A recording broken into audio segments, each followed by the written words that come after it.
Hello. തുടരും എന്ന ചിത്രത്തിൻ്റെ 27-ാം ദിവസത്തെ, അതായത് ഇന്നത്തെ കേരള ബോക്സ് ഓഫീസ് കളക്ഷൻ റിപ്പോർട്ടാണ് ഇന്ന് നോക്കാൻ പോകുന്നത്. വീഡിയോയിലേക്ക് മുൻപ് വീഡിയോ ലൈക്ക് ചെയ്യുക, ചാനൽ സബ്സ്ക്രൈബ് ചെയ്യുക. മെയ് മാസം അങ്ങോട്ട് ധാരാളം ചിത്രങ്ങൾ OTT റിലീസ് ചെയ്യും. നമ്മുടെ ചാനൽ ഭാഗം പരിശോധിച്ചാൽ ആ വീഡിയോയ്ക്ക് നിങ്ങൾക്ക് കാണാൻ വേണ്ടി സാധിക്കുന്നതായിരിക്കും.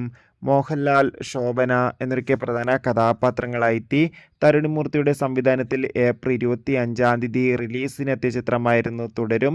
ചിത്രത്തിന് ഇപ്പോഴും നല്ല മികച്ച പോസിറ്റീവ് റെസ്പോൺസ് തന്നെയാണ് പുറത്തുകൊണ്ടിരിക്കുന്നത്. അതുകൊണ്ട് തന്നെ ഏവരുമേറെ ആകാംക്ഷയോടെ തുടരും എന്ന ചിത്രത്തിൻ്റെ കളക്ഷൻ റിപ്പോർട്ടും അറിയാൻ വേണ്ടി കാത്തിരിക്കുകയാണ്. ഫൈനലി ഇന്ന് 27-ാം ദിവസത്തെ ഏറ്റവും പുതിയ കേരള ബോക്സ് ഓഫീസ് കളക്ഷൻ റിപ്പോർട്ടൊക്കെ പുറത്തുവന്നിരിക്കുകയാണ്. ഇന്ന് മികച്ചൊരു ബുക്കിംഗ് ആയിരുന്നു ചിത്രത്തിന് കേരളത്തിൽ നടന്നത്. അതുകൊണ്ട് തന്നെ ഇന്ന് മാത്രം തുടരും എന്ന ചിത്രം ഏകദേശം 1 കോടിക്കടുത്ത് കളക്ഷൻ നേടിയെടുക്കാൻ വേണ്ടി സാധിക്കുമെന്നാണ് ട്രാക്കിംഗ് റിപ്പോർട്ടുകൾ സൂചിപ്പിക്കുന്നത്. കാത്തിരിക്കാം കൂടുതൽ കളക്ഷൻ റിപ്പോർട്ടിന്.